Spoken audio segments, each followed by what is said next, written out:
నెల్లూరు జిల్లా వింజమూరులో super 6 super hit అనే rally నిర్వహించారు.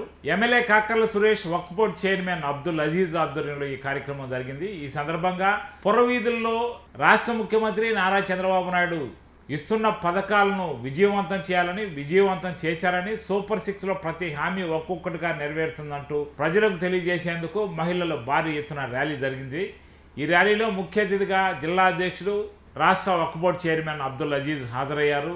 ఈ కార్యక్రమం ఎమ్మెల్యే కాకర్ల సురేష్ ఆధ్వర్యంలో నిర్వహించారు. ఈ స్త్రీశక్తి కార్యక్రమం గౌరవ ముఖ్యమంత్రి మన శ్రీ నారా చంద్రబాబు నాయుడు గారి సూచనల మేరకు 175 నియోజకవర్గాల్లో చేసుకుంటూ రేపు అనంతపురంలో 10వ తారీఖున ఒక పెద్ద బహిరంగ సభ పెట్టి ఈ కార్యక్రమాన్ని ఇంకా విజయవంతం చేయబోతా ఉన్నాం. ఈ కార్యక్రమం ప్రధాన ఉద్దేశం, మనం తెలుగుదేశం పార్టీ ఏర్పడ్డాక మనం ఏ కార్యక్రమాలు మనం చేసుకుంటున్నాం, సూపర్ 6లో మనం ఏమి హామీలు ఇచ్చాము, మన మహిళలకి ఎంత అండగా మన ప్రభుత్వం ఉంది అని ఒకసారి చెప్పుకోవడానికి, ఒకసారి గుర్తు చేయడానికి ఈ కార్యక్రమం చేయడం జరుగుతూ ఉంది. గత వైసీపీ ప్రభుత్వం 5 ఏళ్లలో పూర్తిగా ఆర్థికంగా వెనక్కి నెట్టబడిన రాష్ట్రాన్ని మన బాబు గారు చేతుల్లోకి తీసుకొని ఈ రోజున ఈ కార్యక్రమాలన్నీ కూడా చేస్తూ ఉన్నారు. ఒక పక్క ఆదాయం వచ్చే మార్గాలు చూసుకుంటూ, ఇంకొక పక్క వెల్ఫేర్ చేసుకుంటూ ముందుకు పోతూ ఉంటే ఈ వైసీపీ ఫేక్ పత్రిక ఒకటి పెట్టుకొని ఈ వైసీపీ నాయకులు మన ప్రతిపక్ష ఎమ్మెల్యే రాజగోపాల్ రెడ్డి గారు కూడా ఈ మధ్య అక్కడక్కడ తిరుగుతూ ఉన్నారు. అది మోసం, ఇది మోసం అని చెప్పి తిరుగుతూ ఉన్నారు. ఏది మోసమో ఇక్కడ ప్రజలకి స్పష్టంగా తెలుసు. ఇక్కడ ఉదయగిరి నియోజకవర్గంలో గత 40 ఏళ్లలో ఎక్కువ సార్లు అధికారంలో ఉన్నది మీరే. ఏం జరిగిందనేది అందరికీ తెలిసేడా. మహిళా శక్తి ఈ రోజున మహిళల ముందడుగు వేస్తున్నారు. మొన్న 2024 ఎలక్షన్స్లో నా వెనకాల మహిళా శక్తి ఉందని నేను ప్రగాఢంగా నమ్ముతాను. వారు ఆలోచించి ఓటేశారు, గెలిపించారు, ఈ గెలుపు నాకు ఇచ్చారు. ఈ 5 ఏళ్ళు కూడా వారికి అండగా నిలవడం జరుగుతూ ఉంది. ఈ కార్యక్రమాలు మీరు చూసుకుంటే తల్లికి వందనం కార్యక్రమం అవ్వచ్చు, బస్సుల్లో ఫ్రీగా టికెట్ అవ్వచ్చు, అలాగే దీపం పథకం అవ్వచ్చు, హౌస్ పెన్షన్లు అవ్వచ్చు, మిగతా పెన్షన్లు అవ్వచ్చు, వీటన్నిటికీ కూడా కారణం ఆడబిడ్డల్ని ఆదరించాలి, ఆ కుటుంబ ఆర్థికంగా మెరుగుదల తీసుకురావాలి, ఆ కుటుంబ నెలకు వచ్చే సంపాదన పెరగాలనే ఉద్దేశంతో, కొంత తోడ్పాటు ఉంటుందనే ఉద్దేశంతో బాబు గారు ఆలోచన చేసి ఇవన్నీ ఇస్తూ ఉన్నారు. కేవలం ఆర్టీసీ బస్సుల్లో ఫ్రీ టికెట్ అని అనుకోవడానికి లేదు. ఒక ఆడపడుచుతో మాట్లాడుతున్నప్పుడు 10,000 జీతానికి ఎక్కడికో పోయి ఉద్యోగం చేసే అమ్మాయికి 10,000 జీతం అయితే 3,000 రూపాయలు కేవలం ట్రాన్స్పోర్ట్కి అయ్యే ఖర్చు ఈ రోజున 3,000 మిగులుతూ ఉంది నెలకి. వాళ్ళకి పిల్లలకి బట్టలు కొనిపించవచ్చు, వాళ్ళ హస్బెండ్కి బట్టలు కొనిపించవచ్చు, మగవాళ్ళకి ఫ్రీ టికెట్ లేదని అనుకోవడానికి లేదు. ఆ కుటుంబాన్ని ఆదరిస్తున్నాం మనం ప్రతి ఒక్క పథకం ద్వారా కూడా. అజీజ్ అన్న చెప్పినట్టుగా ఈ పథకాలన్నీ కూడా సమపాళ్లలో అభివృద్ధి చేసుకుంటూ, ఇండస్ట్రీస్ తీసుకుంటూ మన యువ నాయకులు నారా లోకేష్ బాబు గారు, అలాగే ఉప ముఖ్యమంత్రి పవన్ కళ్యాణ్ గారు, మన మంత్రివర్యులు కానీ, నాయకులు కానీ అందరూ రాత్రి మౌళ్ళు కష్టపడతా ఉన్నారు.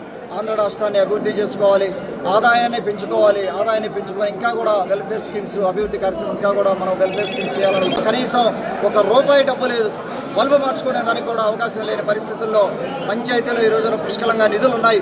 దాదాపుగా 50 కోట్లతోటే మనం సీసీ రోడ్లు వేసుకోగలిగాం. దాదాపు 12 కోట్లతోటే ఎడ్యుకేషన్ ఇన్స్టిట్యూషన్స్ను ఇంప్రూవ్ చేసుకోగలిగాం. వింజమూరులో డయాలసిస్ సెంటర్ అవ్వచ్చు, రేపు పొద్దున ఉదయగిరిలో దాదాపుగా 6 కోట్లతోటే మనం హాస్పిటల్ని అభివృద్ధి చేసుకునే పరిస్థితి. అలాగే నేను క్యాంపెయిన్లో చెప్పాను, నా సొంతంగా నేను చెప్పాను క్యాంపెయిన్లో, ప్రతి 50 కుటుంబాలున్న చోట, ప్రతి 50 కుటుంబాలున్న హ్యాబిటేషన్ ఉన్న చోట నేను ఒక వాటర్ ప్లాంట్ పెట్టి తీస్తాను. ఎందుకంటే డ్రింకింగ్ వాటర్ సమస్య చాలా ఎక్కువ ఉంది. బయట వారికి తెలియదు, నిజంగా లోపలికి వెళ్ళి చూస్తే కానీ ఇక్కడ విలేజెస్లో ఎంత ఇబ్బంది ఉందో తెలుస్తోంది. దాదాపుగా 60 వాటర్ ప్లాంట్లు ఈ 14 నెలల్లో మనం పెట్టుకోగలిగాం. ఎంపీ ల్యాడ్స్తో రావచ్చు, ఎన్ఆర్జీఎస్ ఫండ్స్ అవ్వచ్చు, జడ్పీ నిధులు అవ్వచ్చు, మొత్తం అన్నీ కూడా మనం డ్రింకింగ్ వాటర్ సమస్య మీద దృష్టి పెట్టాం. ఎన్నో రెవెన్యూ సమస్యలు, దీర్ఘకాలికంగా ఉన్న సమస్యలు పరిష్కారం చేసుకుంటా ఉన్నాం. అడ్మినిస్ట్రేషన్ స్ట్రాంగ్ అవుతా ఉంది. పోలీస్ డిపార్ట్మెంట్ మీద పట్టుంది. ఏ రోజున కూడా నేను పోలీస్ డిపార్ట్మెంట్ వారికి కేసులు పెట్టమని ఏ రోజు చెప్పలేదు. వారికి కేసులు తగ్గించమని చెప్తా ఉన్నాను. గ్రామాల్లో శాంతి కోరుకునే వాళ్ళైతే, గ్రామాల అభివృద్ధిలో ముందుకు పోవాలి అంటే ఈ కేసులు తగ్గాల్సిన అవసరం ఉంది.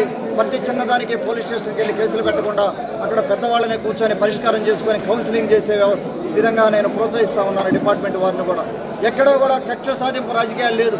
గత వైసీపీ పరిపాలనలో 5 ఏళ్లలో చేసిన కక్ష సాధింపు చర్యలు మేము చేయటం లేదు. ఇక్కడ ఉదయగిరి నియోజకవర్గంలో మీరు క్లియర్గా చూసే ఉండుంటారు. ఎక్కడ కూడా ఒక్కరి మీద కక్ష సాధింపు లేదు. కానీ పేదవాళ్ళ భూములు లాక్కొని ఉన్నారు, వందల ఎకరాలు లాక్కొని ఉన్నారు, రికార్డు తారుమారు చేస్తున్నారు. ఏ ఒక్కటి కూడా వదిలేదు లేదు. అవన్నీ కూడా పేదవారికి మళ్ళీ తెచ్చిచ్చే బాధ్యత నేను తీసుకుంటాను.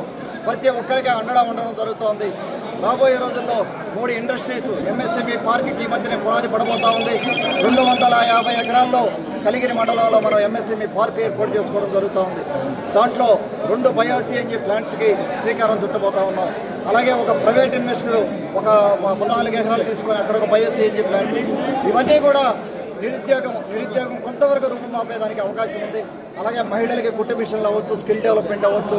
ఈ నియోజకవర్గంలో మహిళలకి ఎన్ని ఉద్యోగాలు వస్తే అంత మంచిది. ఎందుకంటే అంతమంది ఖాళీగా ఉన్నారు, స్కిల్స్ ఉన్నాయి. వాళ్ళకి కొద్దిగా జీతంగానే పెంచగలిగితే ఎంతో అభివృద్ధి చెందే పరిస్థితి ఉంది. ఇక్కడికి వచ్చిన ప్రతి ఒక్కరికి కూడా ప్రత్యేకంగా ధన్యవాదాలు తెలుపుకుంటున్నాను. ఈరోజు ఉదయగిరి నియోజకవర్గంలో శాసనసభ్యులు గారి ఆధ్వర్యంలో శ్రీశక్తి కార్యక్రమం అద్భుతంగా జరిగింది. ఈ యొక్క నియోజకవర్గం నుంచి అందరు మహిళలు కలిసి ఈ యొక్క కార్యక్రమాన్ని విజయం చేయడం ఈ శ్రీశక్తి కార్యక్రమం ఉద్దేశం మహిళలు, ఈ రాష్ట్రంలో ఉండే మహిళలు, ఆడబిడ్డలు అభివృద్ధి చెందాలి, సామాజికంగా ఆర్థికంగా నిలదొట్టుకోవాలి. ఈరోజు గ్యాస్ ఫ్రీగా ఇవ్వడం, అదేవిధంగా బస్సులు ఫ్రీ చేయడం మనం చూసాం. వైఎస్ఆర్సీపీ నాయకులు అవహేళన చేస్తున్నారు, వీళ్ళు ఇచ్చేది లేదు, అన్ని అబద్ధాలు చెప్తారని. ఈరోజు ఒకరి నూరు అందరి నూర్లు పడిపోయాయి. రోజు ఒకటే చెప్తున్నాం, అమ్మ ఒడి గతంలో ఇస్తున్నారు, ఇంట్లో ఒక బిడ్డ. ఈరోజు తల్లికి వందనం తీసుకొచ్చాం. ఏ తల్లిదండ్రులు కానీ తమ ఒక బిడ్డని చదివించి ఇంకో బిడ్డకి కూలి పనికి పోమంటే ఏ తల్లిదండ్రులకి ఇష్టపడుతుంది? దేనికి డబ్బులు ఇవ్వాలి? విద్య దగ్గర పిసినారితనం చూపించకూడదు. ఈరోజు చంద్రబాబు నాయుడు గారు కుటుంబంలో ఎంతమంది బిడ్డలు ఉంటే అంతమంది కానీ వాళ్ళు ఆ కుటుంబానికే కాదు, ఈ రాష్ట్రానికి, ఈ దేశానికి వాళ్ళు రేపు పెద్ద అసెట్ అవుతారు మీ బిడ్డలు, ఈ రాష్ట్ర బిడ్డ. అందుకోసమే ఎన్ని డబ్బులు దానిపైన ఖర్చు చేసినా, ఈరోజు ఖజానా ఖాళీ అయిపోయినా బిడ్డలకి తల్లికి వందనం ఎంతమంది బిడ్డలు ఉంటే అంతమందికి ఇవ్వడం జరిగింది. ఈరోజు రాష్ట్ర ఖజానా ఖాళీ. చంద్రబాబు నాయుడు వారికి ఉండే అపార అనుభవంతో ఈ యొక్క రాష్ట్రాన్ని ముందుకు తీసుకెళ్తున్నారు. ఉదాహరణకి రాష్ట్రంలో అనేక ఇండస్ట్రీస్ని తీసుకొస్తున్నారు, అనేక ఇండస్ట్రీస్. ఎందుకంటే ఒక సంక్షేమంతో మాత్రమే ఈ రాష్ట్రాన్ని బాగా చేయలేము, ప్రజల జీవితాల్లో వెలుగులు తేలేము. ప్రతి ఒక్కరు కానీ ఆర్థికంగా బలపడాలంటే ఉద్యోగాలు కావాలి, వ్యాపారాలు చేయాలి. దానికి అనుకూలమైన వ్యవస్థని తెలుగుదేశం ప్రభుత్వం మరి కూటమి ప్రభుత్వం ఏర్పాటు చేస్తుంది. ఇక్కడ ఉదయగిరి నియోజకవర్గంకి వస్తే ఎమ్మెల్యే గారు నిధులు కష్టంగా ఉన్నా ఏదో ఒక దారితో వెళ్ళి ఇప్పటికి R&B రోడ్స్ వేయిస్తున్నారు. అలాగనే ఊర్లలో, గ్రామాల్లో రెగ్యులర్ రోడ్స్ వేయిస్తున్నారు. అదేవిధంగా డయాలసిస్ సెంటర్ తీసుకొచ్చారు, హాస్పిటల్ కట్టిస్తున్నారు. అట్నే 12 కోట్ల రూపాయల పైన పెట్టి స్కూల్స్ అన్నీ కానీ దాన్ని రెన్యువేషన్ చేయిస్తున్నారు. ఇవన్నీ మొట్టమొదటి అడుగే, ఇది తొలి అడుగే. ఆంధ్ర ప్రజలు ఇంకా కోరికలు చాలా ఉన్నాయి. దానికి చంద్రబాబు నాయుడు గారు అహర్నిశలు కష్టపడుతున్నారు. ప్రజల యొక్క కలలు నెరవేర్చడానికి, వాళ్ళ జీవితాల్లో వెలుగులు చూడడానికి. రాష్ట్రం ప్రజలందరికీ మరోసారి ఇది తొలి అడుగు మాత్రమే. ఇంకా మంచి రోజులు ఉన్నాయి మనకు, ఇంకా కష్టపడాలి. అందరం కలిసి కానీ కష్టపడాల్సిన అవసరం ఉంది. మీ అందరి ఆశీర్వాదాలు తెలుగుదేశం పార్టీకి, కుటుంబ ప్రభుత్వానికి ఉండాలని కానీ కోరుకుంటున్నాను.